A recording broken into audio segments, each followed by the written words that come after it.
Assalamualaikum Pak Aris. Waalaikumsalam warahmatullahi wabarakatuh. Pak Aris, mohon Pak Aris kupas isu riba nanti Pak Aris. Ramai kawan-kawan saya yang terlibat dalam financial industry masih promote conventional product tanpa rasa bersalah. Sedangkan pelaku riba adalah golongan yang dilaknat Allah SWT dan golongan yang harus diperangi. Saya mengharapkan bila kita dah ada Menteri Agama, perkara ini dapat diperjuangkan sungguh-sungguh. Kita dah ada pilihan. And dalam proses loan. Sayang nak kena sayang. And kita dah ada pilihan sekarang. Kita ada sistem Islamik, Islamic banking. Kalau kita dah ada pilihan, kenapa kita mesti berada kekal dalam kelompok manusia yang akan disakiti di akhirat nanti? Riba, memang betul. Habuk-habuk pun akan terkena kat kita. Tapi kalau kita dah ada pilihan, pilihlah tu. Bagi semua umat Islam yang terlibat dalam operasi pengurusan riba, kita tak nampak riba tu sama level macam arak. Satu, kita tak ada terkesan. Kalau arak tu kita, arak, babi lagi teruk. Babi lagi teruk. Woi, mana boleh makan babi? Woi, samak babi. Kan? Tapi riba orang tak nampak keji macam babi. Najis macam babi, orang tak nampak. Jadi, kita kena bawa riba tu. Ini saya punya cadangan. Kan? Riba ni kita kena bawa sama level macam kita bawa babi. Sama level macam kita bawa arak. Sama level macam kita memperkatakan babi dan arak. Sama level. Barulah orang terkasa najisnya ambil riba. Subhanallah. Allahumma salli ala Muhammad. Kalau kita ada pilihan, maka pilihan terbaik kita tentulah Islam. Dan sistem kewangan Islam. Sistem hutang kita berteraskan Islam. Kita memang dah ada kat Malaysia. Mengapa pilihan riba juga? Nampak tak? Maka kita orang agama yang mahir. Saya tak mahir dalam bidang ni. Saya hanya cakap dari sudut psikologinya. Saya mengharapkan orang agama yang faham. Jangan takut-takut cakap sahabat. Jangan takut-takut. Kalau judi ada kongsi gelap, riba ada neraka. Kau faham tak? Nampak tak?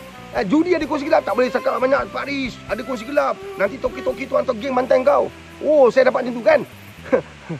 Dalam perjuangan agama ni, kan? Ketakutan kita bukan pada kongsi gelap tu. Ketakutan kita pada azab Allah yang menanti kalau kita tak cakap benar. Faham ke faham? Kan? Kalaulah judi itu kita serang, kita tentang, kenapa riba tak boleh tentang? Sebab dia melibatkan ekonomi negara. Dia ada di satu sudut, kan? Mereka mahu rakyat itu tidak sedar tentang riba supaya ekonomi negara boleh dijana. Mungkin saja begitu. Nampak tak? Kan?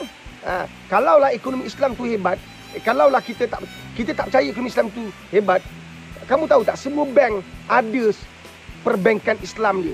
Holiong pun ada perbankan Islam dia. Public bank pun ada perbankan Islam dia. Nak gambarkan Islam tu hebat sampai bank-bank konvensional terpaksa ambil, kan, sistem Islam tu menjadi salah satu daripada produk mereka. Nampak tak? Nak gambarkan sistem Islam tu, kita minta mereka-mereka yang mahir dalam ekonomi Islam, mereka-mereka yang mempunyai kepakaran dalam ekonomi Islam harus ke tengah. Harus berada di atas dalam keadaan ekonomi yang sangat genting. Islam adalah pilihan terbaik. Dia bukan sekadar beli produk Islam. Ekonomi Islam itu harus besar. Ekonomi Islam itu harus menjadi dasarnya. Ekonomi Islam itu harus jadi pegangannya. Jangan takut-takut. Kita terlalu lama duduk di kaki-kaki maksiat. Kita terlalu lama dirantai dengan ekonomi yang penuh kesesatan. Ini masanya. Perjuangan produk itu harus ditingkatkan. Bukan sekadar di peringkat produknya sahaja. Harus berada di peringkat yang jauh lebih tinggi. Sistem keuangan itu harus didasari, dipayungi oleh Islam. Allahumma salli ala sayyidina Muhammad wa ala Muhammad. Harus kita gerakkan, kumpulkan.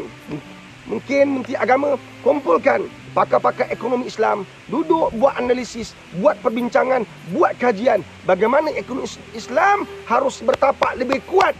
Malaysia terbaik tuan-tuan. Jangan kita pandang pada sudut politik yang buruk, yang membusuk, tapi sudutnya yang ada dasar-dasar yang bagus. Kan? Kita ketepikan soal pecah amanah. Manusia memang sentiasa pecah. Besok kepala dia pecah baru dia faham bahawa itulah pecah amanah. Kan? Besok perut dia pecah, kan? Mata dia pecah, kepala dia pecah, anggota badan dia semua pecah, riuk. kerana seksaan di alam barzah, seksaan di neraka Allah, baru dia tahu dosa pecah amanah. Allahumma salli ala Muhammad wa Ahmad.